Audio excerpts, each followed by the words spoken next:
കുലം സിനിമയുടെ വിശേഷങ്ങൾ തുടരുകയാണ്. അതിനു മുമ്പ് അന്നത്തെ ഒരു സിനിമാ മാസികയിൽ വന്ന പ്രഗത്ഭരുടെ ഫോട്ടോയ്ക്കൊപ്പം എന്നെയും നിങ്ങൾക്കൊന്ന് കാണണ്ടേ?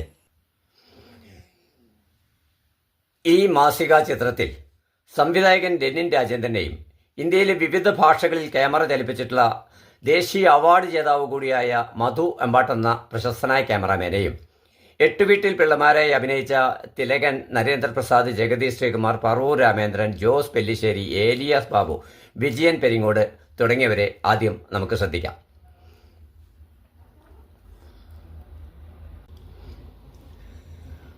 രണ്ടാമത്തെ 4 പേരുടെ ചിത്രത്തിൽ ആദ്യത്തേത് ഞാൻ തന്നെയാണ്.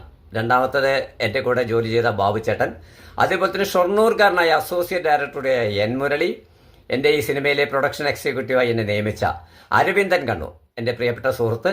ഇവരൊക്കെയാണ് ഈ ചിത്രത്തിലുള്ള. മുകളിൽ വിജയരാഘവനും ഭാനുപ്രിയയും. ഇത് അന്നത്തെ ഒരു പ്രശസ്തമായ സിനിമാ മാസികയിൽ വന്ന ഫോട്ടോ ആണ്.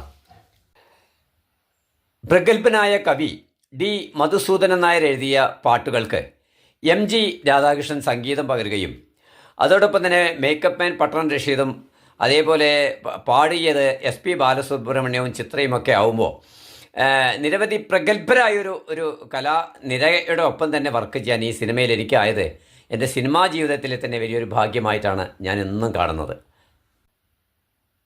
CV രാമൻ പിള്ളയുടെ മാർത്താണ്ഡവർമ്മ എന്ന നോവലിനെ ആസ്പദമാക്കിയാണ് ഈ സിനിമയുടെ രചന. ലെനിൻ രാജേന്ദ്രൻ തന്നെ രചനയും നിർവഹിച്ചെങ്കിലും ഇതിൻ്റെ സാങ്കേതിക സഹായത്തെ നിരവധി പ്രഗത്ഭർ കൂടെ ഉണ്ടായിട്ടുണ്ട്. മറ്റൊന്ന്, ഇതിൽ വളരെ പ്രധാനപ്പെട്ട മാർത്താണ്ഡവർമ്മയുടെ പടയാളിയായ ഭ്രാന്തൻ ചാന്നാൻ എന്നറിയപ്പെടുന്ന ഒരു പ്രധാന കഥാപാത്രമാണ് സുരേഷ് ഗോപി അഭിനയിച്ചത്.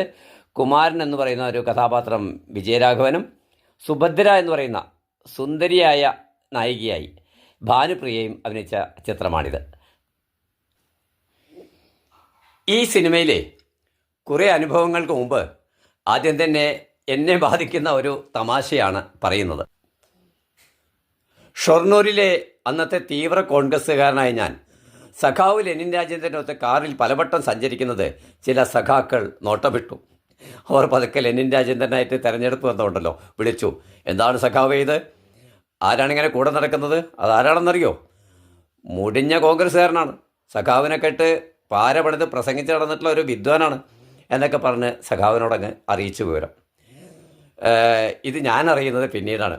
അന്ന് രാത്രി ലൊക്കേഷനൊക്കെ കണ്ടു കഴിഞ്ഞ് വന്നപ്പോൾ ലെനിൻ രാജേന്ദ്രൻ എൻ്റെ തോളിൽ ചേർത്ത് പിടിച്ച് ഇങ്ങനെ കൂടെ നടന്നു. റെസ്റ്റ് ഹൗസിലെ റൂമിലേക്ക് നടക്കണം. അപ്പോൾ എൻ്റെ തോളിൽ കൈയിട്ടുകൊണ്ട് ഇങ്ങനെ നടന്നുകൊണ്ട് ചോദിച്ചു, താനാ